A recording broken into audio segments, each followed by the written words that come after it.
Assalamualaikum warahmatullahi wabarakatuh. Di sini saya akan menjelaskan mengenai perkembangan awal kehidupan masyarakat di Australia. Penduduk asli Australia ini dimasukkan pada ras Australian. Secara fisik, AS ini memiliki ciri kulit berwarna coklat, rambut ikal, bergelombang, muka dan tubuh ditumbuhi oleh bulu-bulu yang lebar, dahi sempit atau mundur, rongga mata dalam alis mata menonjol, rahang menonjol, mulut besar, tulang tengkorak tebal, tinggi badan rata-rata adalah 5 kaki dan 5 atau 6 inci. Ciri-ciri mereka tampaknya mirip dengan suku bangsa Toala di Sulawesi, orang Sakai di Malaysia, orang Pedas di Sri Lanka, dan suku asli India Selatan. Masih menurut Elkin, penduduk Australia memasuki Australia dari arah utara. Diperkirakan pintu masuknya adalah garis pantai utara mulai dari Semenanjung York di sebelah timur sampai dari daerah Kimberley di sebelah barat. Sementara itu, Shaw menjelaskan bahwa kemungkinan mereka bergerak ke arah Australia karena berdesakan oleh bangsa yang lebih kuat. Dari daratan India dan Semenanjung Malaysia, mereka bergerak ke arah selatan dan melalui Indonesia. Mereka selanjutnya memasuki ke Australia Aborigines, dan setelah itu ciri-ciri fisik mereka, kapan mereka mulai datang ke Australia, tidak dapat diketahui secara pasti. Pada peta 1 yang dibuat oleh Robert Thomas tahun 1527, nampak bagian-bagian dunia seperti Asia, Eropa, Afrika, dan sebagian Amerika. Benua Australia tampak masih kosong atau tidak terpetakan. Pada peta kedua yang dipublikasikan di Paris tahun 1587, benua Australia masih belum tampak. Tempat yang seharusnya Australia berada masih digambarkan sebagai lautan terbuka yang kosong tanpa daratan. Selanjutnya, pelayaran yang dilakukan oleh orang-orang Belanda jauh lebih baik dalam penemuan benua Australia. Setelah berhasil sampai ke Indonesia, orang-orang Belanda mulai menyelidiki, memetakan, dan mempublikasikan hasil temuan pelayarannya. Penemuannya itu berhasil memetakan garis besar pantai utara dan pantai barat benua Australia yang terletak di sebelah selatan Kepulauan Maluku. Di tahun 1779, Joseph Banks, seorang naturalis dalam armada Kapten Cook, mengusulkan cara agar Inggris dapat mengatasi masalah kepadatan di penjara-penjaranya dengan mengirimkan narapidana ke New South Wales di tahun 1787. Armada pertama berlayar menuju Botany Bay, terdiri dari 11 kapal dengan jumlah penumpang 1036. Armada ini tiba tanggal 26 Januari 1788, tapi segera berpindah ke utara ke Sydney Coast yang memiliki tanah serta air yang lebih baik. Bagi para pendatang baru ini, New South Wales merupakan tempat yang 28 panas, keras dan buruk, dan ancaman kelaparan menghantui koloni ini selama bertahun-tahun. Untuk berjuang melawan alam,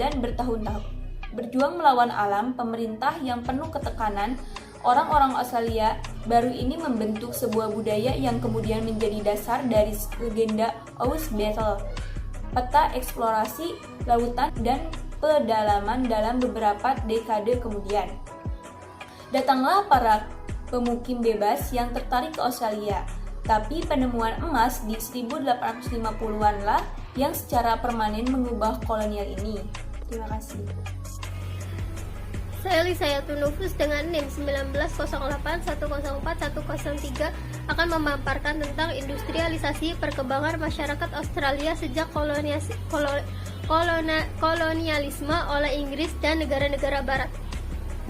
200 tahun tragedi aborigin mengembangkan daerah koloni-koloni di Sydney pada tahun 1788.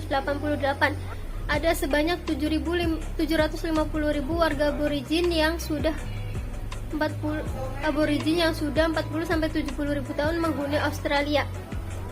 Pemerintah memberi hak berupa kepemilikan lahan kepada pendatang Inggris di sekitar Sydney pada yang sekaligus menjadi awal penggusuran aborigin.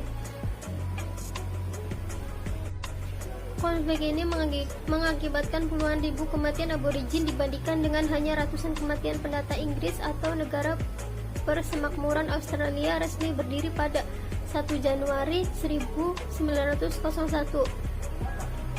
Pada 1910, pemerintah di berbagai negara bagian mengeluarkan kebijakan untuk memisahkan keturunan aborigin berdarah campuran dari keluarga yang tidak memiliki darah campuran. Alasannya, anak-anak berdarah campuran itu akan lebih baik keadaannya. Tingkat harapan hidup aborigin 17 tahun rendah daripada kulit putih. Tak ada aborigin yang menduduki kursi parlemen tingkat nasional. Hanya ada 460.000 warga aborigin dari total 21 juta penduduk Australia. Sementara itu, warga aborigin yang hidup secara tradisional akan dimasukkan ke tempat penampungan khusus.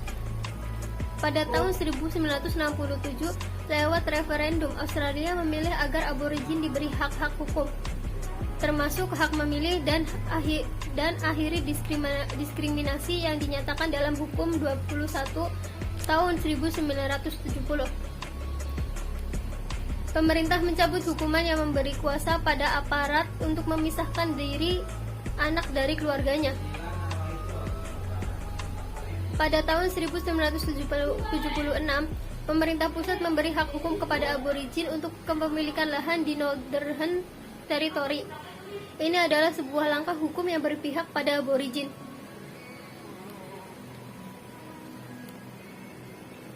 Pada peta 1 yang dibuat oleh Robert Thornton pada tahun 1527, nampak bagian-bagian. Baik, dilanjut. Great Dividing Range atau The Blue Mountain dapat ditembus Le Gregory, Backland, Lawson, dan Wentworth. Eksplorasi itu memungkinkan perluasan koloni dan terpembentukan koloni-koloni lainnya di Australia, yaitu sebagai berikut. Yang pertama ada Tasmania koloni.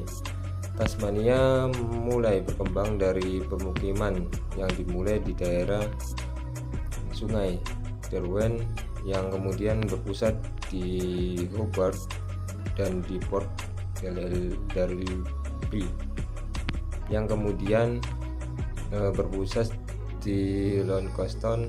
Pada awal pertumbuhannya, kedua pemukiman itu masing-masing dipimpin oleh seorang letnan gubernur yang mewakili Gubernur New South Wales. Pelabuhan Arthur, Tasmania merupakan koloni terakhir Australia terbesar sejak tahun 1813. Kedua pemukiman itu ditempatkan di bawah seorang letnan gubernur dan letnan gubernur yang pertama yang berkuasa atas kedua daerah itu adalah Kolonial 32 Navy.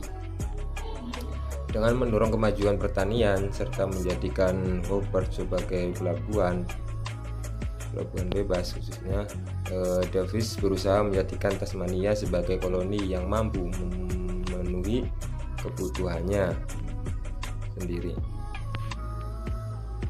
Terus yang ke B ada Australia Barat. Daerah pantai Australia Barat sudah dikenal oleh pulau-pulau Belanda sejak dekade kedua abad ke-17. Kondisi alamnya yang gersang tidak merangsang perang orang Belanda maupun Inggris untuk mendudukinya. Pada akhir abad ke-18 dan permulaan abad ke-19, ekspedisi menyelidiki Prancis mengunjungi daerah pantai Australia Barat tersebut. Lalu tersiar kabar yang tidak jelas bahwa Prancis bermaksud menduduki daerah itu.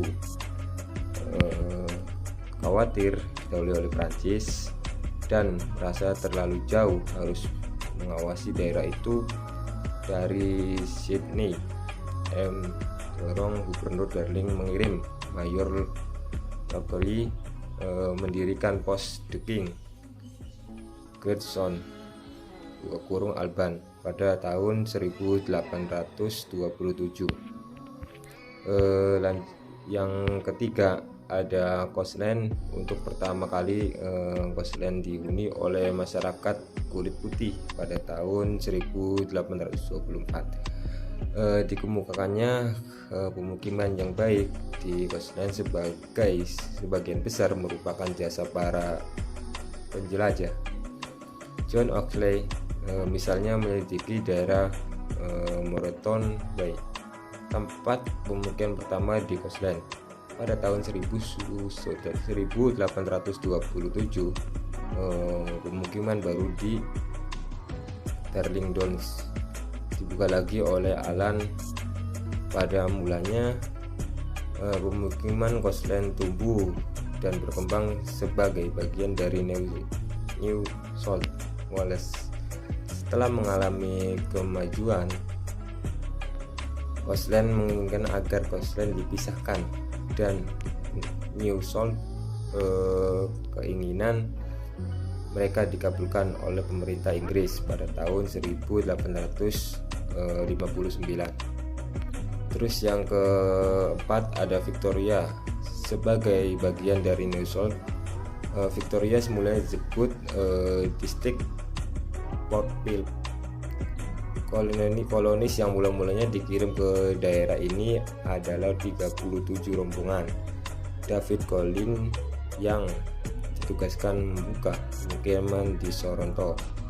Akan tetapi karena tempat itu kurang cocok untuk ditempati, kolonel beserta rombongan pindah ke Tasmania. Penutup penduduk pertama Australia diperkirakan datang sekitar 42.000 dan 48.000 tahun yang lalu. Orang Australia pertama yang menjadi nenek moyang penduduk asli Australia, yang dikenal juga sebagai Aborigin sekarang, tiba melalui jembatan-jembatan yang menghubungkan daratan dan lintas laut dari benua yang kini dikenal sebagai Asia Tenggara.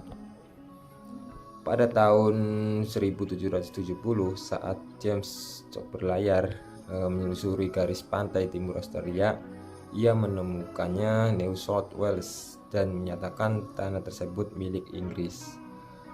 Ekspedisi ini telah menghasilkan penemuan-penemuan yang penting yang menjadi rangsangan untuk mendirikan koloni bagi para terhukum Inggris sebagai ganti hilangnya koloni-koloni di Amerika yang merdeka saat itu.